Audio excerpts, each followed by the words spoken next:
السلام علیکم. خبر رساں کے ایک اور ایپیسوڈ کے ساتھ میں ہوں عامر اسحاق سہروردی. امریکی الیکشن 2 دن کی بات ہے. اس الیکشن میں کون جیتے گا اور کون جیت نہیں پائے گا، اس جیت کا امریکہ پہ اور دنیا پہ کیا اثر ہوگا. میرے ساتھ آج موجود ہیں امریکہ میں مقیم سینئر صحافی اکبر جمال صاحب. جی السلام علیکم. انہوں نے مجھ سے پوچھا ہے کہ کون جیتے گا، تو یہ امریکہ کی میں ابھی تک جو ہے یہ 7واں الیکشن میں نے کور کیا ہے، تو اتنی نیک ٹو نیک پوزیشن ہے کہ اس میں آخری لمحے تک بھی بہت مشکل ہے پریڈکشن کرنا کہ کون جیتے گا. لیکن میرا جہاں تک خیال ہے کہ بعض اس میں سوئنگ اسٹیٹ ہے، اس میں ڈونلڈ ٹرمپ کو کہیں 3-4 پوائنٹ کی برتری حاصل ہے اور کسی جگہ کملا ہیرس کو 3-4 پوائنٹ کی برتری حاصل ہے. یہاں پہ میں جس اسٹیٹ میں موجود ہوں وہ بھی ایک سوئنگ اسٹیٹ ہے.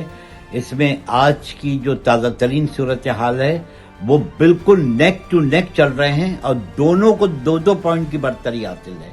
تو یہ کہنا بہت مشکل ہے کہ کون جیتے گا. اس سے پہلے آپ کو یاد ہوگا کہ جب ہیلری کلنٹن اور اس کے ڈونلڈ ٹرمپ کے درمیان جو مقابلہ ہوا تھا، ہیلری کلنٹن آخر میں 300 مارجن سے آگے تھی، لیکن چونکہ الیکٹورل ووٹ میں ان کی کمی تھی اس وجہ سے ان کو شکست کا سامنا کرنا پڑا. اچھا اکبر جمال صاحب، یہ بتائیے کہ یہ تو نیک ٹو نیک ہو رہا ہے اور بہت ٹف مقابلہ ہے. امریکی الیکشن تمام سارے بہت ٹف ہوتے ہیں، لیکن کچھ چیزیں ایسی ہوئی ہیں جن سے کہا جا رہا ہے کہ وہ ڈیموکریٹس کے فیوچر پہ اثر انداز ہوں گی. جیسے مشیگن کے مسلمانوں کا ڈونلڈ ٹرمپ کی حمایت کر دینا. مشیگن بھی سوئنگ اسٹیٹ ہے اور مشیگن میں الیکٹرل ووٹس بھی زیادہ ہیں. تو آپ کیا سمجھتے ہیں، کیا اس طرح کی جو اعلانات ہیں ان سے ڈیموکریٹس پہ کوئی فرق پڑے گا؟ جی بالکل.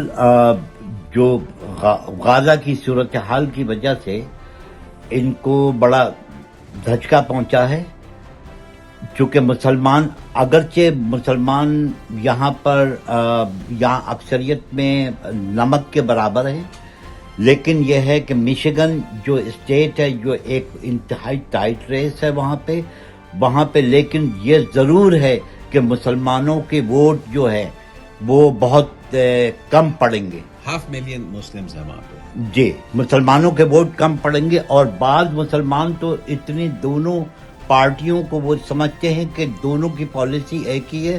انہوں نے جو گرین پارٹی ہے ان کو چوز کیا ہے، جن کے جم ایلن ہیں سربراہ، جو یہاں کے وہ بھی نومینیٹ ہیں اس کے پریزیڈنشل کینڈیڈیٹ کے لیے. حالانکہ ان کی اتنی ویلیو نہیں ہے، لیکن مسلمانوں کا یہ رجحان ہے کہ دونوں کی پالیسی، چاہے ڈونلڈ ٹرمپ آ جاتے ہیں یا کملا ہیرس، دونوں کی پالیسی ایک ہی ہوگی اور مشرق وسطی میں اس میں کوئی فرق نہیں پڑے گا. اچھا، آخری سوال اکبر جمال صاحب، یہ بتا دیجئے کہ امریکہ کی معیشت کے لیے کون سی جماعت بہتر پرفارم کر سکتی ہے؟